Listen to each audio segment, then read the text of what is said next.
Hello friends, welcome to my channel success ITI classes.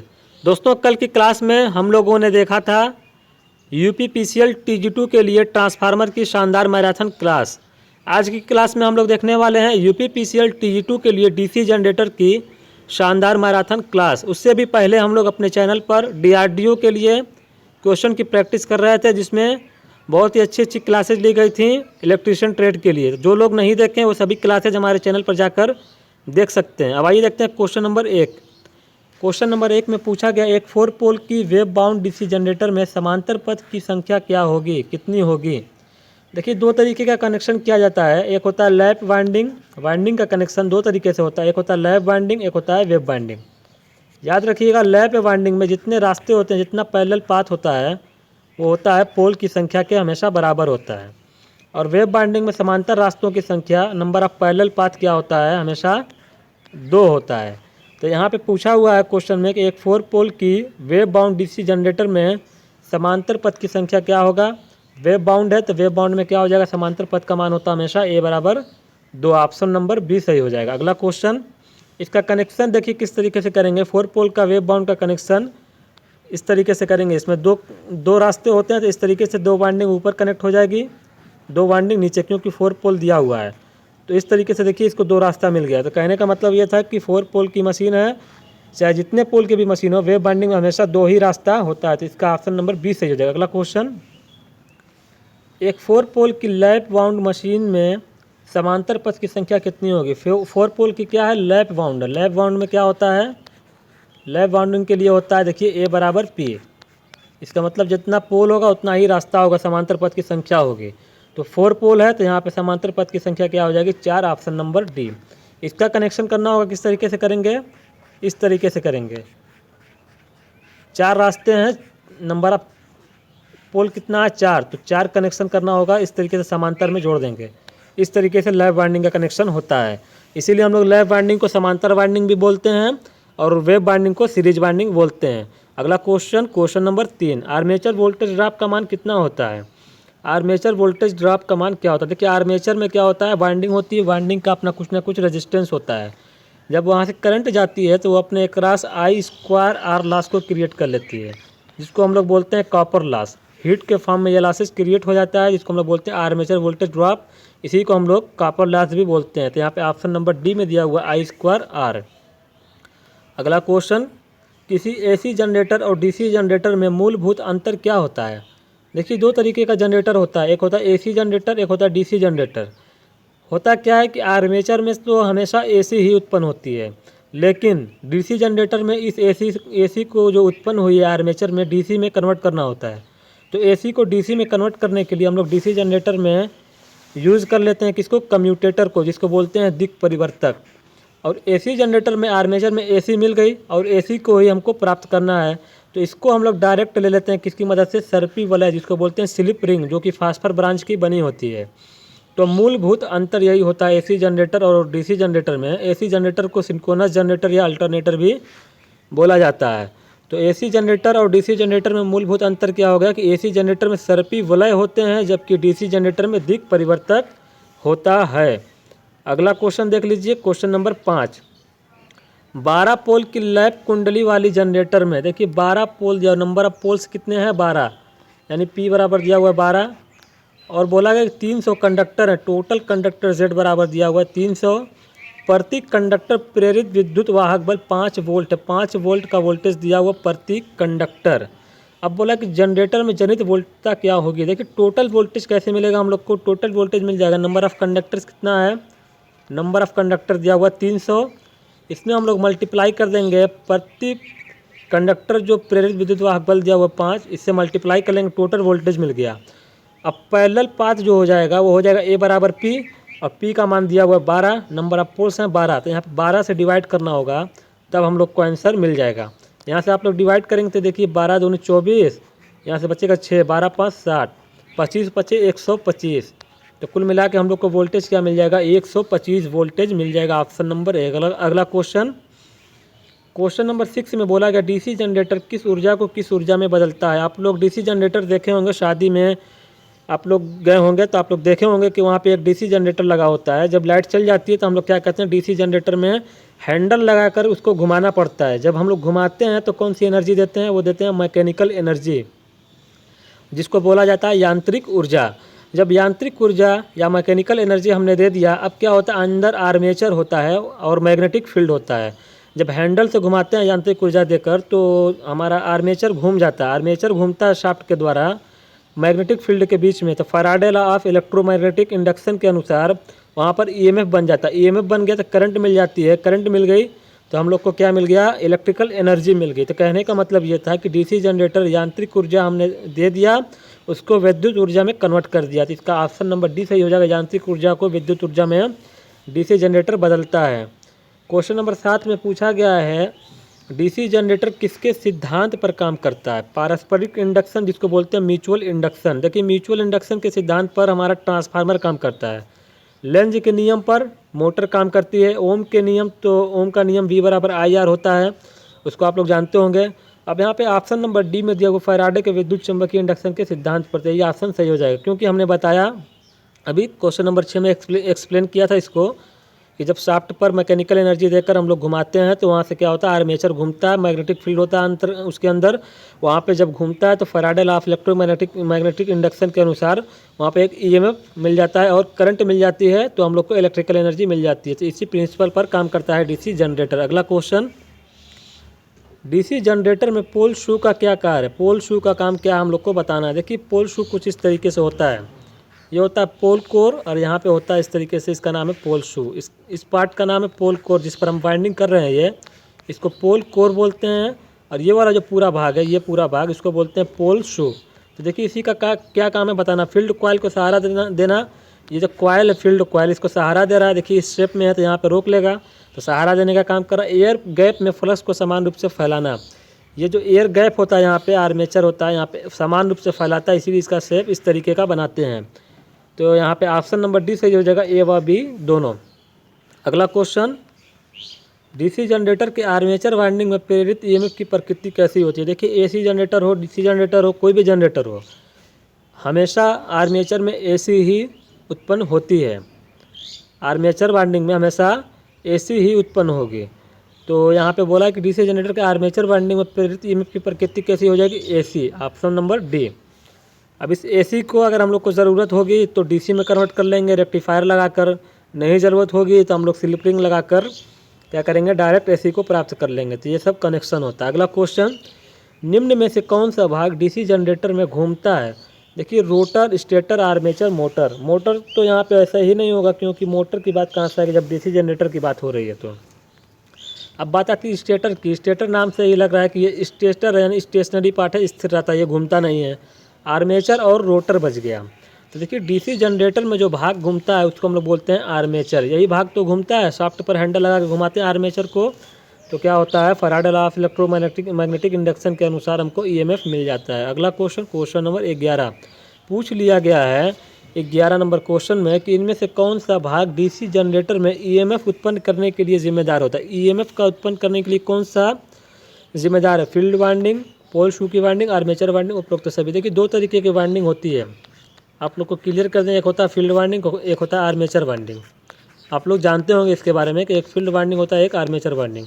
Field winding का काम हमेशा होता है कि मैग्नेटिक फील्ड को क्रिएट करना, यानी कि चुंबकीय फ्लक्स क्रिएट करने का काम होता है फील्ड वाइंडिंग का। और आर्मेचर का काम हमेशा होता है, आर्मेचर वाइंडिंग का, इसी में ईएमएफ का निर्माण होता है। तो डीसी जनरेटर में उत्पन्न ईएमएफ उत्पन्न करने के लिए कौन सी वाइंडिंग जिम्मेदार हो जाएगी, armature winding, option number C. अगला क्वेश्चन, इनमें से कौन सी वाइंडिंग डीसी मशीन में चुंबकीय फ्लक्स के लिए जिम्मेदार होती है। अभी हमने बताया आर्मेचर वाइंडिंग ईएमएफ के लिए जिम्मेदार है, और फील्ड वाइंडिंग किसके लिए, चुंबकीय फील्ड के लिए या चुंबकीय फ्लक्स के लिए, ऑप्शन नंबर 20 हो जाएगा। अगला क्वेश्चन, डीसी जनरेटर में कुंडली किस पदार्थ की बनी होती है। कॉइल आप लोग देखे होंगे, डीसी जनरेटर हो, डीसी मोटर हो, ट्रांसफार्मर हो, सब में जो कॉइल होती है वो हम लोग मैक्सिमम किसकी बनाते हैं, कापर, तांबे की ही बनाते हैं। क्यों बनाते हैं उसका भी कुछ रीज़न है।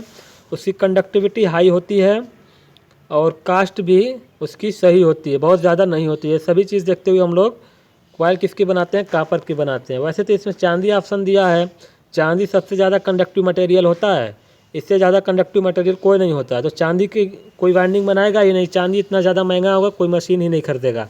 तो कहने का मतलब था कि कास्ट को भी हम लोग को देखना होता है कि उसकी कीमत बहुत ज़्यादा ना जाए और कंडक्टिविटी भी हम लोग को मिल जाए, तो हम लोग कॉपर का मटेरियल यूज़ करते हैं। अगला क्वेश्चन है, किसी डीसी जनरेटर में आर्मेचर वाइंडिंग में ईएमएफ तब उत्पन्न होगा जब यह घूमता है। देखिए, Faraday law of electromagnetic induction के अनुसार बोला गया है कि जब भी कोई वाइंडिंग कंडक्टर को मैग्नेटिक फील्ड के बीच में आप लोग घुमा देंगे तो उसमें ईएमएफ उत्पन्न हो जाएगा। तो अब आइए क्वेश्चन पर, इलेक्ट्रोस्टैटिक फील्ड में घूमेगा कंडक्टर तुल्यकालिक गति पर, चुंबकीय फील्ड में इनमें से कोई नहीं। तो इसका ऑप्शन नंबर सी सही हो जाएगा। चुंबकीय फील्ड में जब घुमाएंगे मैग्नेटिक फील्ड में कंडक्टर को, आर्मेचर में क्या होता है, कंडक्टर होता है, तो वहाँ पे ईएमएफ उत्पन्न हो जाएगा। Option number C. अगला क्वेश्चन, डीसी जनरेटर में अधिकतम ईएमएफ तब उत्पन्न होता है जब, देखिए अधिकतम ईएमएफ कब बनेगा, ईएमएफ होता है डायरेक्टली प्रोपोर्शनल होता है d∅/dt। d∅/dt को बोलते हैं फ्लक्स परिवर्तन की दर। फ्लक्स परिवर्तन की दर जब अधिकतम होगी तो ईएमएफ ज़्यादा से ज़्यादा बनेगा, क्योंकि फ्लक्स में जब ज़्यादा से ज़्यादा समय के सापेक्ष परिवर्तन होगा तभी तो ज़्यादा से ज़्यादा फ्लक्स बनेगा, तो ज़्यादा से ज़्यादा ईएमएफ भी कट होगा, ज़्यादा से ज़्यादा मैग्नेटिक फील्ड कट होगा और ज़्यादा से ज़्यादा ईएमएफ बनेगा। तो यहाँ पे ऑप्शन नंबर डी सही हो जाएगा, फ्लक्स के परिवर्तन की दर अधिकतम हो। अगला क्वेश्चन, डीसी जनरेटर में उत्पन्न ईएमएफ क्या होगा जब चुंबकीय फील्ड तथा आर्मेचर कंडक्टर 0 डिग्री पर हो। देखिए, डीसी जनरेटर में जो ईएमएफ उत्पन्न होता है उसका फार्मूला होता है E=BLV sin थीटा, और ये जो ईएमएफ होता है इसका फार्मूला होता है BLV sin थीटा। थीटा होता है हमारा एंगल। अब देखिए, जब कंडक्टर चुंबकीय फील्ड और आर्मेचर के कंडक्टर 0 डिग्री पर हो, कहने का मतलब है कि ये हमारा चुंबकीय फील्ड इधर है एंड से एस की तरफ, और यहीं पे हमारा कंडक्टर रखा हुआ है इस तरीके से, तो इसके बीच में कोई रिलेटिव मोशन नहीं होगा, तो यहाँ पे कोई भी एंगल नहीं मिलेगा, 0 डिग्री मिलेगा। तो यहाँ पर कोई भी मैग्नेटिक फ्लक्स जो है नंबर ऑफ कंडक्टर से कट नहीं होगा, तो यहाँ पे ईएमएफ नहीं मिलेगा, 0 वोल्ट मिलेगा। फार्मूले से भी आप लोग देख सकते हैं, साइन थीटा का मान जब आप लोग रखेंगे साइन 0 डिग्री, क्या रखेंगे, साइन थीटा का मान रखेंगे 0, साइन 0 इसका मान 0, कुल मिला के E क्या मिल जाएगा, 0। तो हम लोग को 0 डिग्री पे कोई भी ईएमएफ नहीं मिलेगा। ऑप्शन नंबर डी सही हो जाएगा। अगला क्वेश्चन, इनमें से किस कोण पर अधिकतम ईएमएफ उत्पन्न होगा डीसी जनरेटर में। देखिए, अधिकतम ईएमएफ कब उत्पन्न होगा, E क्या होता है, BLV sin थीटा। जब साइन थीटा का मान आप लोग 90 डिग्री रखेंगे तो साइन 90 डिग्री का मान हो जाएगा, साइन 90 डिग्री का मान हो जाएगा 1। तो यहाँ पे हम लोग को मिल जाएगा E=BLV, जो कि मैक्सिमम मान होता है। मैक्सिमम मान कहाँ मिलता है, 90 डिग्री पर। ऐसे भी देख लीजिए, हमने बताया था Faraday law of electromagnetic induction का नियम कि जितना फ्लक्स कट करेगा कंडक्टर से उतना ज़्यादा ईएमएफ मिलेगा। तो मान लीजिए हमारा कंडक्टर है और ये मैग्नेटिक फील्ड की लाइन है, तो जब 90 डिग्री पर होंगी तो कंडक्टर से देखिए मैक्सिमम कट कर रही हैं 90 डिग्री पर, सब इसी से होकर जा रही हैं। तो जितना ज़्यादा number of conductor magnetic flux से कट करेगा उतना ज़्यादा ईएमएफ मिलता है, तो 90 डिग्री पर मैक्सिमम मिल जाएगा। अगला question, question number 18, DC generator में इनमें से कौन सा नियम ईएमएफ की दिशा बताता है। देखिए, दो तरीके का नियम होता है, एक होता है फ्लेमिंग के बाएं हाथ का नियम, एक होता है फ्लेमिंग के दाएं हाथ का नियम, जिसको बोलते हैं फ्लेमिंग लेफ्ट हैंड रूल और फ्लेमिंग राइट हैंड रूल। तो देखिए, हमेशा याद रखिएगा, मोटर की बात करेगा तो उसमें हम लोग फ्लेमिंग लेफ्ट हैंड रूल लगाते हैं, लेकिन जनरेटर में फ्लेमिंग का राइट हैंड रूल उपयोग किया जाता है।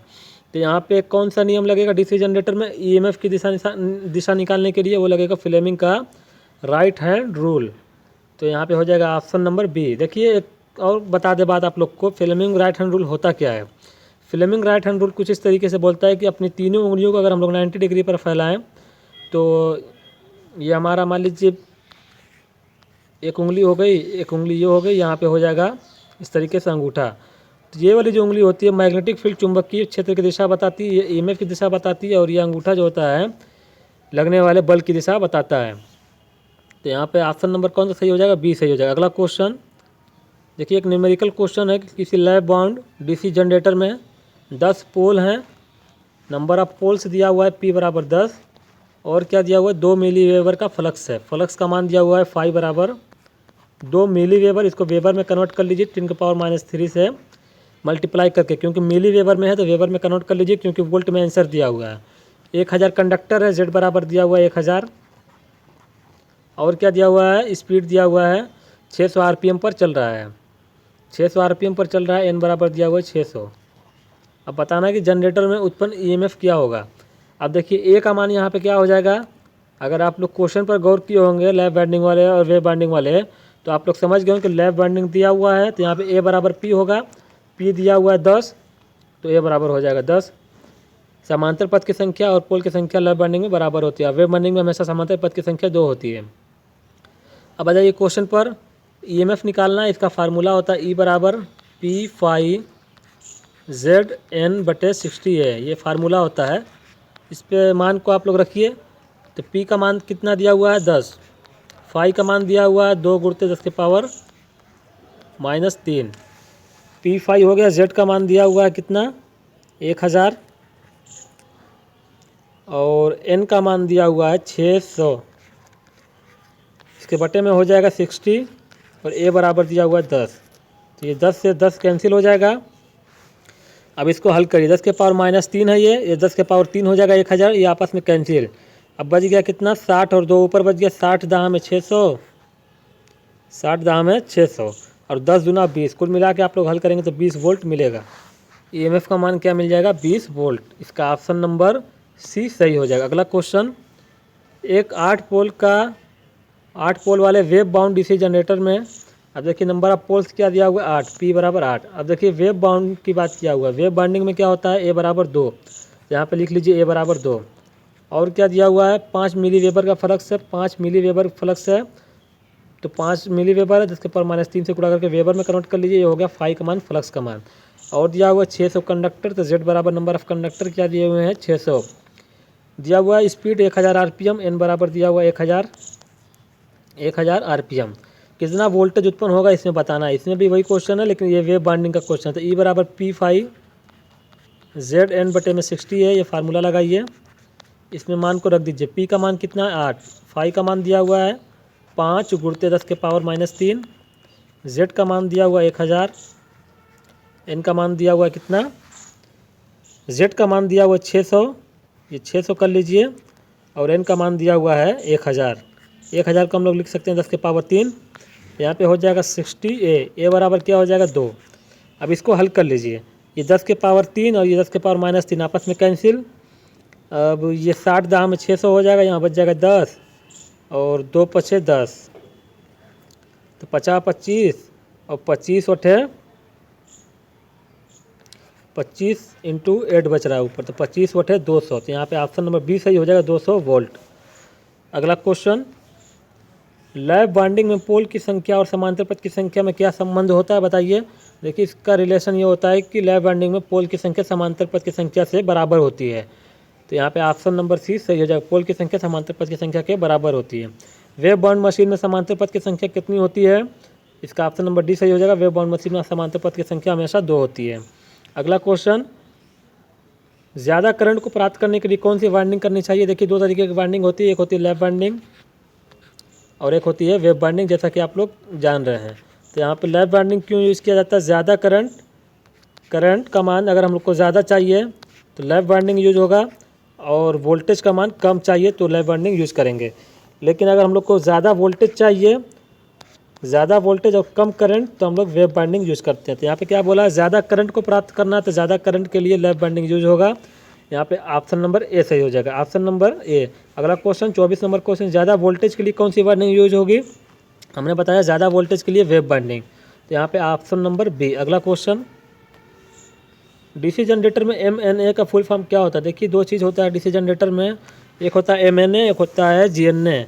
एमएनए का फुल फॉर्म होता है मैग्नेटिक न्यूट्रल एक्सिस, क्या होता है, एमएनए का फुल फॉर्म होता है मैग्नेटिक न्यूट्रल एक्सिस, और जीएनए का फुल फॉर्म होता है जियोमेट्रिकल न्यूट्रल एक्सिस। तो यहाँ पे एमएनए बोला है तो एमएनए का फुल फॉर्म क्या हो जाएगा, मैग्नेटिक न्यूट्रल एक्सिस। तो यहाँ पे ऑप्शन नंबर सी में दिया हुआ मैग्नेटिक न्यूट्रल एक्सिस। अगला क्वेश्चन, डीसी जनरेटर में फ्लेमिंग के दाहिने हाथ के नियम में अंगूठा क्या बताता है। अभी हमने बताया था डीसी जनरेटर में जो फ्लेमिंग का राइट हैंड रूल लगता है इस तरीके से। तो यहाँ पे अगर ये हमारा अंगूठा है तो क्या बताता है, गति की दिशा या बल की दिशा बताएगा। ये वाली उंगली क्या बताती है, चुंबकीय क्षेत्र की दिशा, ये बताती है ईएमएफ की दिशा। तो यहाँ पे अंगूठा क्या बता रहा है, गति की दिशा, ऑप्शन नंबर सी। अगला क्वेश्चन, लैप बाइंड मशीन को किस तरह, लैप बाइंडिंग को किस तरीके की बाइंडिंग कहा जाता है। तो हमने बताया था लैप बाइंडिंग वाली जो 4 पोल की बाइंडिंग हम लोग को बनाना हो 4 पोल की, इसमें समांतर पथ का संख्या क्या हो जाएगा 4, तो इस तरीके से कनेक्ट करेंगे इसको 4 रास्ते बनाएंगे तो देखिए सभी समांतर में हैं, इसको हम लोग क्या बोलते हैं, लैप बाइंडिंग को समांतर बाइंडिंग बोला जाता है। अगला क्वेश्चन ऑप्शन नंबर ए इसका सही हो जाएगा। अगला क्वेश्चन, इनमें से किस बाइंडिंग को सीरीज बाइंडिंग कहा जाता है। तो देखिए हमने क्या बताया, मान लीजिए 4 पोल की ही मशीन है तो वेब बाइंडिंग बनाना है अगर, तो हम लोग को 4 पोल भले दिया हो लेकिन हम लोग को ए बराबर हमेशा 2 मिलेगा। क्या हो जाएगा, ए बराबर 2। तो 4 पोल है तो 4 कनेक्शन होगा, 4 बाइंडिंग होगी।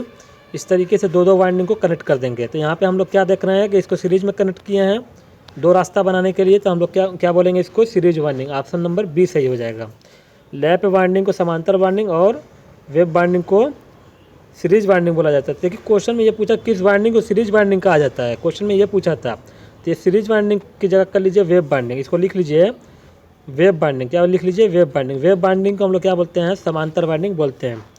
क्वेश्चन नंबर 29 में बोला गया डीसी जनरेटर के आर्मेचर में हमेशा एसी ही उत्पन्न होती है। जैसा कि हमने बताया भी है कि डीसी जनरेटर के आर्मेचर में हमेशा एसी ही उत्पन्न होती है। तो ये बताइए कि इस एसी को डीसी में कौन बदलता है। तो आप लोग जानते होंगे कि एसी को डीसी में बदलने के लिए कम्यूटेटर, जिसको हम लोग बोलते हैं द्विक परिवर्तक, का उपयोग किया जाता है। इसका ऑप्शन नंबर सी सही हो जाएगा। कम्यूटेटर किसका बना होता है, हॉट ड्रॉन कॉपर का। कम्यूटेटर किस पदार्थ का बना होता है, देखिए क्वेश्चन भी आ गया, अभी हमने बोल भी दिया है कि क्वेश्चन ये कम्यूटेटर हॉट ड्रॉन कॉपर का बना होता है। तो कम्यूटेटर किस पदार्थ का बना होता है, हॉट ड्रॉन कॉपर, कठोर कर्षित तांबा का। 31 नंबर क्वेश्चन में पूछा गया निम्नलिखित में से कौन पृथक उत्तेजक के रूप में उपयोग नहीं किया जाता है। Rectified DC source, solar storage battery, DC shunt generator. देखिए रेक्टिफाइड डीसी सोर्स का उपयोग हम लोग एक्साइटर के रूप में कर सकते हैं, स्टोरेज बैटरी भी कर सकते हैं, डीसी शंट जनरेटर भी करते हैं। सोलर का उपयोग एक्साइटर के रूप में नहीं कर सकते हैं। एक्साइटर क्या होता है, जैसे आप लोग सिंक्रोनस मोटर को अगर पढ़े होंगे तो आप लोग देखेंगे सिंक्रोनस मोटर में क्या होता है, उसके एसी स्टेटर पर एसी सप्लाई देते हैं और रोटर पर डीसी सप्लाई देते हैं। तो रोटर पर जो डीसी सप्लाई देते हैं उसको हम लोग एक्साइटर की मदद से ही देते हैं, जो कि डीसी शंट जनरेटर बैटरी से हम लोग देते हैं।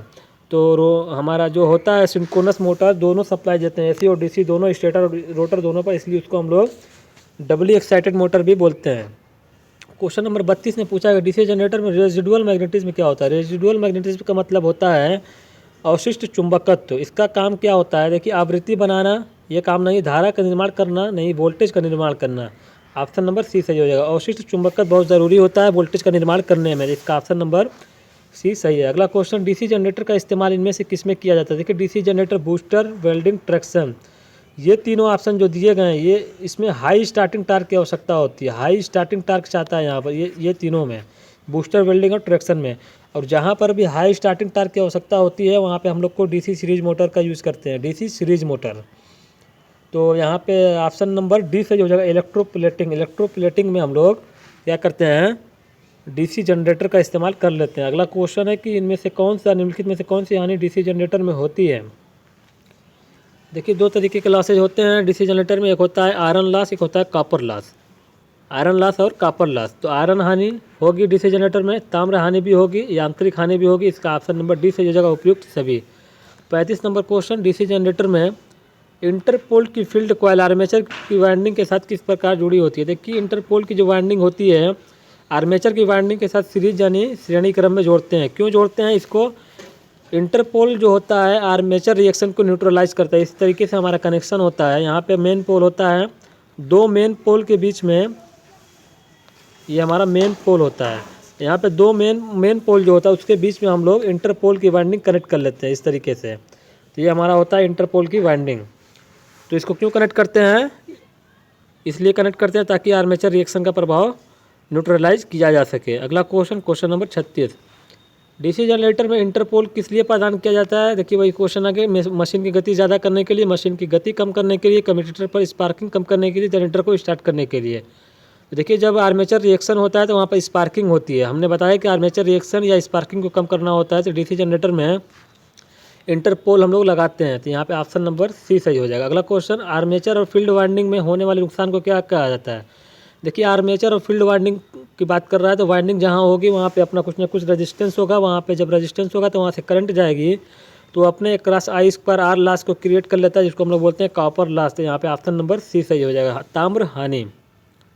अगला क्वेश्चन, डीसी जनरेटर में निम्न हानियों को मिलाकर लौह हानि कहा जाता है। देखिए लौह हानि जिसको बोलते हैं आयरन लॉस, 2 हानि से मिलकर बना होता है। एक होता है हिस्टेरेसिस लॉस, एक होता है एडी करंट लॉस। PI से लिखते हैं आयरन लॉस को, जो कि PH+ पीई दो लॉसेस से मिलकर बना होता है। पीएच का मतलब हो गया हिस्टेरेसिस लॉस, पीई का मतलब एडी करंट लॉस।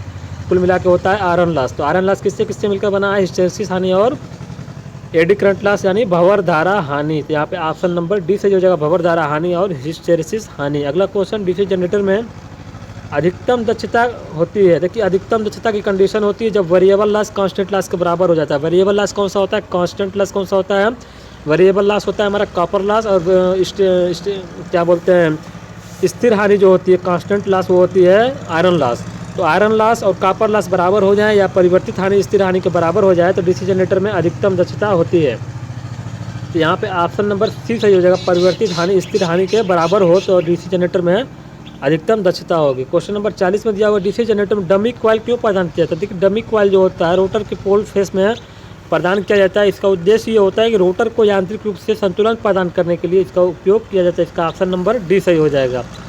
अगला क्वेश्चन, डीसी जनरेटर में भंवर धारा हानि किसके समानुपाती होती है? देखिए भंवर धारा हानि होता है एक हिस्टेरेसिस हानि होता है जो कि आयरन लॉस का पार्ट होता है। तो भंवर धारा हानि जो होती है एडी करंट लॉस वो होती है डायरेक्टली प्रोपोर्शनल बीएम स्क्वायर यानी मैग्नेटिक फ्लक्स घनत्व जो होता है फ्लक्स घनत्व का होल स्क्वायर के समानुपाती होता है। यहाँ पे ऑप्शन नंबर सी सही हो जाएगा।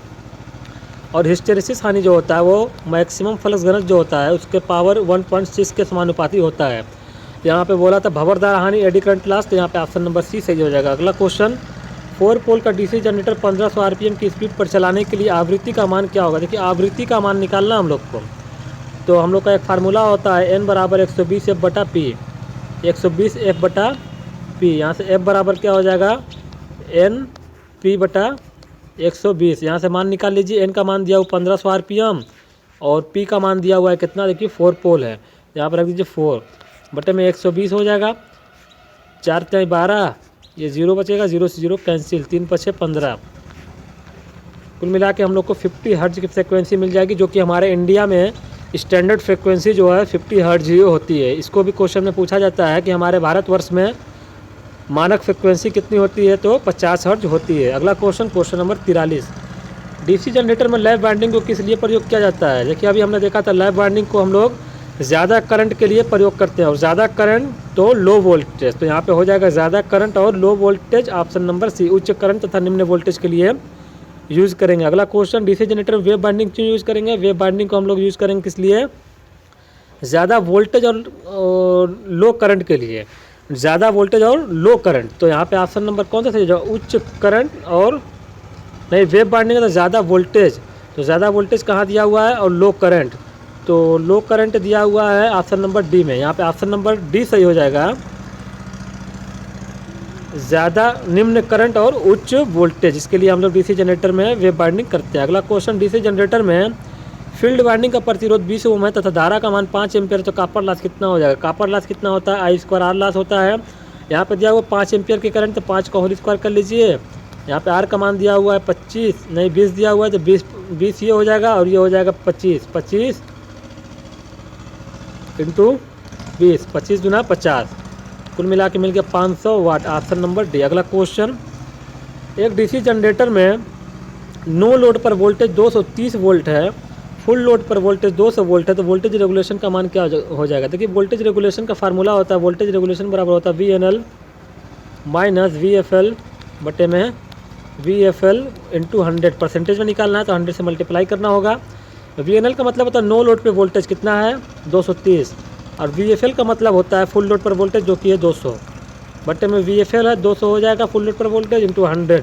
इसको सॉल्व करिएगा कितना आ जाएगा? ऊपर आ जाएगा 30 और नीचे आ जाएगा 200, ये हो जाएगा 100, तो 100 से काट दीजिए, 2 बार में कट जाएगा, कुल मिला के आ जाएगा 15%। वोल्टेज रेगुलेशन का मान क्या आ गया? 15%। हम लोग चाहते हैं कि वोल्टेज रेगुलेशन का मान कम से कम हो। आइडियल कंडीशन में वोल्टेज रेगुलेशन अगर पूछे तो आप लोग 0% लगाइएगा। देखिए डीसी एक शंट जनरेटर है, शंट जनरेटर में 2 किलोवाट का लोड प्रदान करता है और शंट वाइंडिंग में करंट 2 एम्पियर हो, तो आर्मेचर वाइंडिंग में कितना धारा का मान होगा? देखिए शंट जनरेटर हम लोग बना लेते हैं, ये हमारा आर्मेचर हो गया, ये हो गया लोड, और आर्मेचर से समांतर में जब वाइंडिंग हम लोग कनेक्ट करेंगे इस तरीके से, इसको हम लोग बोलते हैं शंट वाइंडिंग। ये हमारा शंट जनरेटर होगा, यहाँ से करंट निकलेगी। अब बोल रहा है कि एक शंट जनरेटर 10 एम्पियर 2 किलोवाट का लोड प्रदान करता है, यानी कि लोड ये है, तो लोड पे जो दिया हुआ है करंट IL का मान, लोड पे करंट दिया हुआ IL, इसका मान कितना दिया हुआ है? 10 एम्पियर और लोड दिया हुआ 2 किलोवाट और शंट वाइंडिंग में करंट दिया हुआ है। इसमें करंट यहाँ से जो करंट निकलेगी ये हो जाएगी आर्मेचर की करंट, आर्मेचर से निकल रही है। और फिर यहाँ पे जो वाइंडिंग में करंट जाएगी ये हो जाएगी शंट वाइंडिंग की करंट। तो शंट वाइंडिंग में जो करंट दिया हुआ है 2 एम्पियर दिया हुआ है, देखिए 2 एम्पियर। तो आर्मेचर करंट पूछा है तो यहाँ पे केसीएल लगा लीजिए इस पॉइंट पे। केसीएल आप लोग पढ़ेंगे, केसीएल केवीएल।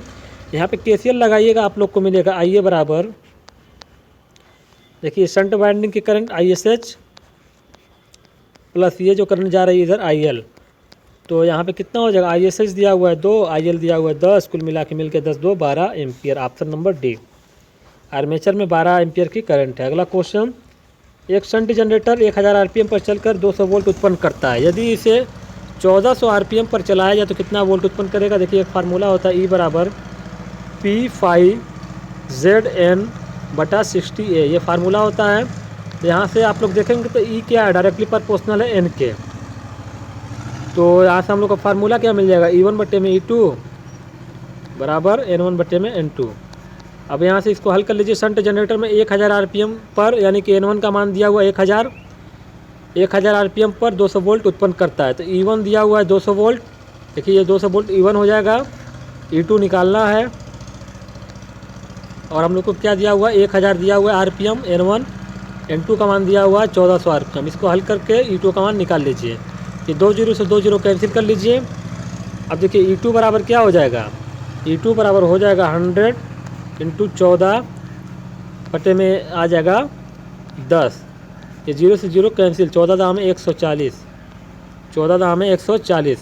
तो हम लोग को क्या मिल जाएगा, देखिए ऑप्शन नंबर मैच नहीं कर रहा है, कहीं कुछ मिस्टेक हो गया सॉल्व करने में। आइए फिर से देख लेते हैं। देखिए सबसे पहले हम लोग मान को लिख लेते हैं। 1000 RPM पर चल रहा है, N1 का मान दिया हुआ है 1000 RPM। सॉल्व करने में कहीं मिस्टेक हो गया होगा। 1000 RPM पर चल रहा है और 200 वोल्ट उत्पन्न कर रहा है। तो E1 का मान दिया हुआ है, E1 का मान हो जाएगा 200 और 1400 RPM पर अगर हम लोग चला दें इसको, कहने का मतलब है कि N2 दे दिया है कि 1400 RPM पर चला दें तो कितना वोल्ट उत्पन्न होगा, E2 का मान निकालना है। उसी फार्मूले पे लगाइए E2 बटे में या E1 बटे में, E1 बटे में E2 बराबर N1 बटे में N2, यही फार्मूला होगा। इस पे रखिए E1 का मान दिया हुआ है कितना 200 और E2 का मान निकालना है। तो E2 को रहने दीजिए। N1 का मान दिया हुआ है कितना, N1 का मान दिया हुआ है 1000, N2 का मान दिया हुआ है 1400, ये हो जाएगा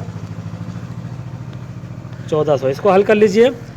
ये 2 0 से 2 0 आपस में कैंसिल।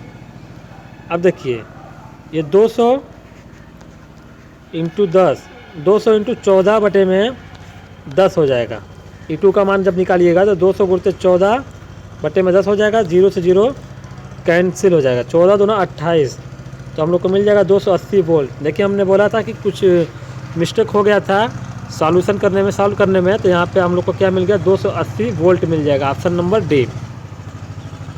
अगला क्वेश्चन, यदि डीसी जनरेटर की स्पीड बढ़ जाए, देखिए डीसी जनरेटर की स्पीड का मान अगर बढ़ जाए तो ईएमएफ का मान क्या हो जाएगा। अभी हमने क्या देखा, ईएमएफ और स्पीड क्या थे, आपस में समानुपाती थे। तो यहाँ से अगर आप लोग स्पीड बढ़ाएंगे, एन का मान बढ़ाएंगे तो क्या हो जाएगा, एन का मान बढ़ाएंगे तो ई का मान भी बढ़ेगा। तो स्पीड बढ़ाएंगे तो क्या हो जाएगा, ईएमएफ का मान बढ़ जाएगा। इसका ऑप्शन नंबर सी सही हो जाएगा। आइए देख लेते हैं अगला question, question number 50। Diesel generator में स्पीड को किसके द्वारा नियंत्रित किया जाता है। देखिए डीजल जनरेटर जो होता है उसकी स्पीड को हम लोग को नियंत्रित करना होता है तो हम लोग गवर्नर के द्वारा स्पीड को नियंत्रित करते हैं। इसका ऑप्शन नंबर डी सही हो जाएगा। अगला क्वेश्चन, डीसी जनरेटर का आउटपुट अभिलक्षण किससे किसके बीच खींचा जाता है। देखिए इंटरनल कैरेक्टरिस्टिक होता है, एक होता है एक्सटर्नल कैरेक्टरिस्टिक। तो हमारा एक्सटर्नल कैरेक्टरिस्टिक जो होता है उसको बोलते हैं आउटपुट अभिलक्षण।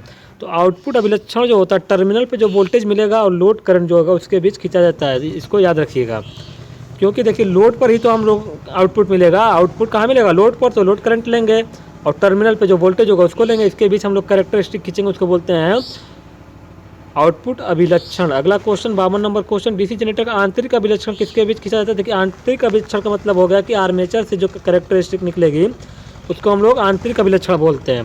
तो नो लोड पर ईएमएफ लेते हैं और आर्मेचर की करंट लेते हैं, इसके बीच जब आप लोग कैरेक्टरिस्टिक खींचेंगे तो आप लोग को मिलेगा आंतरिक अभिलक्षण, जिसको बोलते हैं इंटरनल कैरेक्टरिस्टिक। अगला क्वेश्चन, डीसी जनरेटर में ओपन सर्किट अभिलक्षण किसके बीच खींचा जाता है।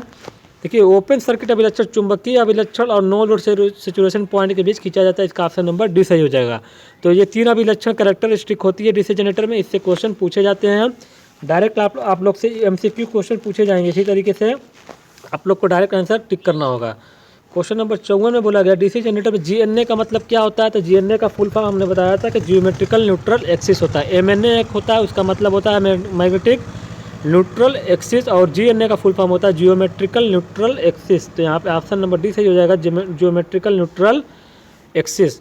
अब आइए क्वेश्चन नंबर 55 दिया हुआ है कि मेन फील्ड फ्लक्स का जो फ्लक्स होता है, आर्मेचर के फ्लक्स पर प्रभाव जो डालता है उसको हम लोग क्या कहते हैं। देखिए 2 तरीके का फ्लक्स हम लोग को मिलेगा, एक तो आर्मेचर की वाइंडिंग से मिलेगा जिसको हम लोग आर्मेचर फ्लक्स बोलते हैं, और एक फील्ड वाइंडिंग से मिल जाता है जिसको हम लोग फील्ड का फ्लक्स बोलते हैं। ये दोनों जब आपस में टकराते हैं तो उसको हम लोग बोलते हैं आर्मेचर प्रभाव, आर्मेचर रिएक्शन। क्या बोलते हैं, आर्मेचर प्रतिक्रिया या आर्मेचर रिएक्शन। तो इसका ऑप्शन नंबर सी सही हो जाएगा। 56 नंबर क्वेश्चन में पूछा गया डीसी शंट जनरेटर को किस प्रकार का जनरेटर कहा जाता है। देखिए शंट जनरेटर होता है, सीरीज जनरेटर होता है, कंपाउंड जनरेटर होता है, ये सभी जनरेटर होते हैं। तो शंट जनरेटर को हम लोग बोलते हैं नियत voltage generator, constant voltage generator बोलते हैं। शंट जनरेटर का जो कैरेक्टरिस्टिक होता है वो कांस्टेंट नेचर का होता है, इसमें जो जनरेटर होता है कांस्टेंट वोल्टेज होता है। तो यहाँ पे ऑप्शन नंबर डी सही हो जाएगा, नियत वोल्टेज जनरेटर या constant voltage generator. 57 number question में पूछा गया यदि किसी जनरेटर से बहती धारा का मान 5 एम्पियर और प्रतिरोध का मान 10 ओम, तो इसमें फील्ड वाइंडिंग में कापर हानि का मान निकालिए। कापर हानि का मतलब क्या होता है, आई स्क्वायर आर लॉस। आई का मान दिया हुआ 5, तो 5 का स्क्वायर कर लीजिए। यहाँ पे आर का मान दिया हुआ है 10, तो 5 का स्क्वायर करेंगे कितना हो जाएगा 25, 25 गुणते 10, कुल मिला के हो जाएगा 25 दाम है 250, यानी 250 वाट का कापर लॉस हो जाएगा। Option number C. अगला क्वेश्चन, एक शंट जनरेटर 2000 आरपीएम की स्पीड पर चल रहा है, यदि फ्लक्स का मान आधा कर दिया जाए तब स्पीड का मान कितना हो जाएगा। देखिए फ्लक्स को आधा कर दे एन डायरेक्टली प्रोपोर्शनल होता है EB/φ, ये मोटर में फार्मूला होता है, ये होता है मोटर में। हम लोग जनरेटर में देख रहे हैं तो जनरेटर में क्या होता है E = P/φ ZN/60A। तो यहाँ से भी आप लोग देखेंगे तो एन क्या मिलेगा, इन्वर्सली प्रोपोर्शनल मिलेगा फाई यानी फ्लक्स के।